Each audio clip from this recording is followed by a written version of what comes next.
Hello everyone, I am Ritika Zulkar, Assistant Professor IT Department. So in this unit 6 we discuss about introduction to the artificial neural network. Okay, so we already covered the topic the neural network, artificial neural network, biological neural network, and what are the terminologies are used in this artificial neural network. Okay, so in this video we discuss about the McKillop-Pitts model of neuron, or this how this McKillop-Pitts model neuron works with examples. Okay, so let us discuss here. So next is a McKillop-Pitts model of a neuron. Okay, so before starting the perceptron model, let first we discuss about the McKillop-Pitts model. Okay, how this McKillop-Pitts model works. So here this model is known as a linear threshold gate model. The early model of artificial neuron is introduced by Warren McCullough and Walter Pitts in 1943. Okay जो भी previous वाली जो diagram है artificial neural network की जो मैंने paint के अंदर एक्सप्लेन की थी तो किसने इंट्रोड्यूस की है मैकक्यूलो ने इंट्रोड्यूस की है एंड वॉल्टर पीट्स ने इंट्रोड्यूस की है 1943 में. Okay, so this model is also known as a linear threshold gate model and it is a neuron of a set of input जिसके अंदर न्यूरॉन से set of input I1 I2 up to the IM and one output. Okay, so multiple input produces one output.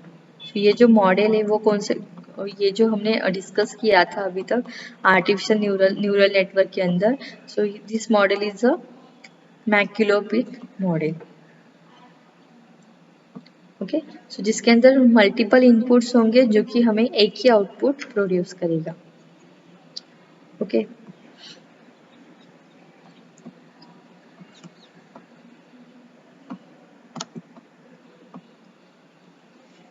the linear threshold gate simply classifies the set of input into the two different classes. So the output y is a binary. Okay, जो भी output होगा by using this model we get binary result. Okay, binary classification result. Output equal to 1 or output equal to 0. Okay, y equal to 0 or y equal to 1.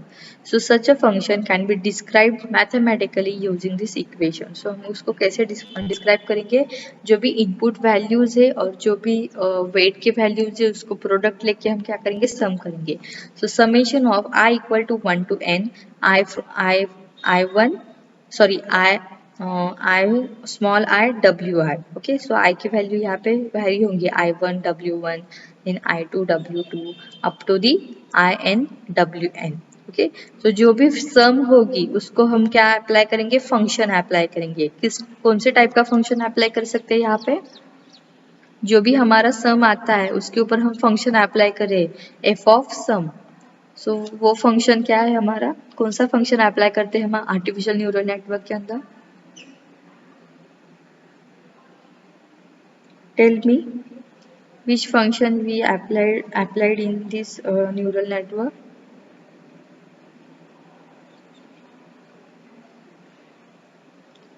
Okay, यहाँ पे हमने क्या किया है summation use किया है input और weight use करके उसका प्रोडक्ट लेके. सो ये जो सम आता है वो क्या है हमारा नेट इनपुट है. सो नेट इनपुट के ऊपर हम कुछ फंक्शन अप्लाई करेंगे so that we get the output. Okay, और न्यूरॉन एक्टिवेटेड है या नहीं है वो पता चलेगा. See here we have number of inputs x1 x2 up to the xn and with some weight values wk0 wk1 wk2. Okay, so यहाँ पे एक फिक्स इनपुट है जिसको हम क्या बोलते हैं बायसेस. यहाँ पे हमने एक बायस ऐड किया है +1 उसकी वेट वैल्यू है wk0 और we can also call it as a pk. Okay, so this is a biases. So summation function के अंदर क्या होगा हमारा summation of I equal to 1 to m xi wi plus b. सो जो भी value होगी वो क्या होगा हमारा नेट इनपुट. सो यहाँ पे v के क्या है हमारा नेट इनपुट है जिसको हम क्या अप्लाई कर रहे हैं activation function. So activation function के अंदर वो चेक करेगा कि अगर इनपुट की वैल्यू नेट इनपुट की value is greater than theta है so output is what y equal to 1। अगर हमारा जो नेट इनपुट की value is less than theta है, so y equal to 0। Okay, so this is the McCulloch Pitts model of a neuron. The next is कौन से different parts use कर सकते हैं और कंपोनेंट यूज किया जाते हैं न्यूरॉन मॉडल के अंदर। So neuron excitatory input, inhibitory input and output. Okay, so let us discuss one by one what is mean by neuron. First is the neuron is the computational unit which has incoming input signals and the input signals are computed and an output is fired. Okay, जो भी input signals होंगे वो क्या होंगे, compute होंगे और वो क्या करेगा, output generate करेगा based on these inputs. So the neuron further consists of following two elements. The first is the summation function and the second one is the activation function. जो भी neurons है वो दो parts में divide है, summation unit के अंदर और activation function के अंदर. Okay, so the summation function क्या करता है, जो भी input incoming input है with weight उसका क्या करेगा, sum करेगा. This simply calculate the sum of incoming inputs. Okay, so this input is called as the excitatory input. Okay, जैसे मैंने यहाँ पे बताया था दो टाइप के इनपुट है, excitatory input and inhibitory inputs. Okay, so जो भी हमारे इनकमिंग इनपुट्स है उसको क्या बोलते हैं, excitatory input. Okay, and the next is what, neurons का सेकेंड एलिमेंट क्या है, एक्टिवेशन फंक्शन, जिसके अंदर हम क्या कर सकते हैं, जो भी हमारा एक्सिटरी इनपुट है, ओके, सॉरी जो भी हमारा इनपुट है, नेट इनपुट है, सम करके जो भी वैल्यू आई है यहाँ पे उसको हम क्या करेंगे, चेक करेंगे थ्रेशोल्ड वैल्यू के साथ. अगर थ्रेशोल्ड की वैल्यू लेस है समेशन यूनिट से, सो आउटपुट क्या होगा, 1. अगर थ्रेशोल्ड की वैल्यू ग्रेटर है समेशन से, सो आउटपुट की वैल्यू क्या होगी, 0. So 1 means what, neuron fires, 0 means what, neuron does not fires. Okay, so this is the neuron. Second is point is the excitatory input. So this is the incoming binary signal to neuron which can have only two values, 0 or 1. So the value of 0 indicate that the input is off, whereas the value of 1 indicate that the input is on. So यहाँ पे देखो एक्सिटरी inputs के कौन से होते हैं, ये क्या हमारे एक्सिटरी इनपुट्स है. So इनपुट 1 को फायर करना है या इनपुट 2 को फायर करना है या इनपुट m को फायर करना है. सो अगर यहाँ पे x1 की वैल्यू 1 है, सो ये क्या होगा, इनपुट फायर होगा नेक्स्ट न्यूरॉन की तरफ. अगर x2 की वैल्यू 0 है, मीन्स ये जो इनपुट है वो 0 है, means what, neuron of condition में, सो इसको वो फायर नहीं करेगा. Okay, then the inhibitory inputs कौन से होते हैं, so this is the another type of input signal to the neuron. So if the input is on, this will not allow neuron to fire. Okay, so inhibitory input के अंदर opposite होता है, जो input on condition में है, input is on, so this will not allow neuron to fire. So if even if there are other excitatory input which are on. Okay, so excitatory input अगर on condition में है but inhibitory input हमारा on condition में है, सो उस time पे हम क्या करेंगे, न्यूरॉन को फायर नहीं करेंगे. ओके, सो यहाँ पे मैं नेक्स्ट पार्ट में एक्सप्लेन करती हूँ आप लोगों को.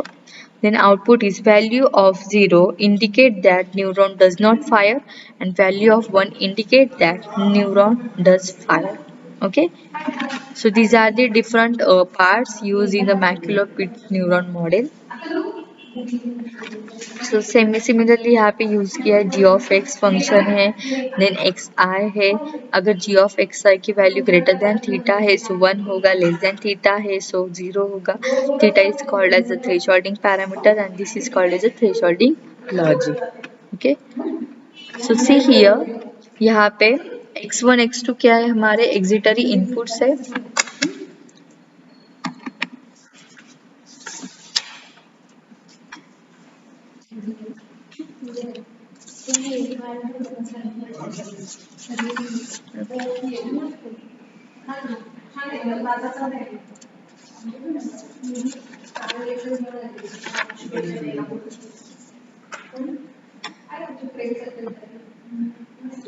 Okay, so see here x1 x2 is what excitatory inputs, I क्या है हमारा इनहिबिटरी इनपुट एंड थीटा क्या है हमारी थ्रेशोल्ड वैल्यू है. सो x2 और x1 इज और एक्सिटरी इनपुट. सो यहाँ पे देखो x1 ऑन है, x2 भी ऑन है, बट I क्या है हमारा ऑफ कंडीशन है. सो हमारा यहाँ पे क्या होना चाहिए, न्यूरॉन फायर होना चाहिए. सो यहाँ पे हमने थीटा की वैल्यू क्या की है, सेट 1. सो अगर x2 और x1 ऑन कंडीशन में है मीन्स व्हाट, x1 की वैल्यू भी 1 है, x2 की वैल्यू भी 1 है. ओके, सो x1 x2 मीन्स हमारा क्या होगा, यहाँ पे 2 होगा, 1 + 1 2. I क्या है हमारा ऑफ कंडीशन में. सो थीटा की वैल्यू हम सेट करेंगे 1. So here the net input, यहाँ पे वेट नहीं दिया, हम वेट को भी यूज कर सकते हैं. अगर यहाँ पे वेट की वैल्यू 1 है सो हम क्या करेंगे, 1 × 1 1, एंड यहाँ पे भी 1 × 1 मीन्स व्हाट 1. सो ऑटोमेटिकली यहाँ पे क्या आएगा, 1 + 1 2, x1 की वैल्यू 1 प्लस x2 की वैल्यू 1. सो 2 और थीटा की वैल्यू यहाँ पे सेट की है 1. So 2 is greater than equal to 1. So यहाँ पे क्या होना चाहिए, न्यूरॉन फायर होना चाहिए या नहीं होना चाहिए. Okay, I is greater than equal to theta means what, neuron fire. So यहाँ पे आउटपुट की वैल्यू क्या आएगी, 1. So neuron is fire here. Clear, समझ में आया, यस और नो. सो सेकेंड केस के अंदर x1 इज ऑन कंडीशन में है, x2 is off condition, I is also in off condition. So यहाँ पे x2 0 होगा, x1 1 होगा, बट अगर यहाँ पे थीटा की वैल्यू सेट की है 0, so 1 is greater than equal to 2, condition is what, false. Okay, so net input is greater than equal to theta, ये कंडीशन क्या है, false. So automatically theta is greater than input value, so neuron not fire. Clear, आया समझ में. सो यहाँ पे neuron fire नहीं करेगा क्योंकि थीटा की वैल्यू क्या है, ग्रेटर देन समेशन वैल्यू है. ओके, सो थर्ड केस क्या है, यहाँ पे सारे ऑन कंडीशन में है. सी हियर, यहाँ पे मैंने बताया था इनहिबिटरी इनपुट अगर ऑन कंडीशन में है सो उसी टाइम भी हम न्यूरॉन को फायर नहीं करेंगे. ओके, सो यहाँ पे ये दोनों ऑन कंडीशन में है, x1 x2 ऑन कंडीशन में है, सो न्यूरॉन को फायर कर सकते हैं हम. बट अगर इनहिबिटरी इनपुट भी ऑन कंडीशन में है सो उस टाइम पे हम न्यूरॉन को फायर नहीं कर सकते. Okay, so neuron does not fire. So input signal, if the input is on, this will not allow neuron to fire even if there are other excitatory inputs which are on. Clear, any doubt up to this, yes or no?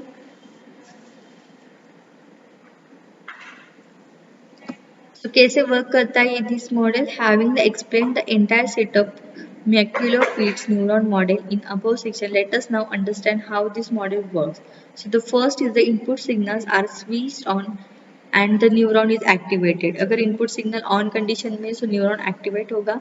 If the neuron detect that inhibitory input is switched on, the output is straightway 0, which means the neuron does not fire. अगर neuron को detect होगा another inhibitory input, वो क्या होगा, neuron को fire नहीं करेगा. The third case is if there is no inhibitory input, then the neuron proceed to calculate the sum of number of excitatory input that are switched on. अगर यहाँ पे input present नहीं है, inhibitory input present नहीं है, so वो क्या करेगा, other excitatory input को sum करेगा और neuron को fire करेगा. And the last case is if the sum is greater than equal to the present threshold value, the neuron fire. That means output equal to 1. Otherwise, अगर sum of input value is less than theta value, then the neuron does not fire. In that case, output equal to 0. Thank you.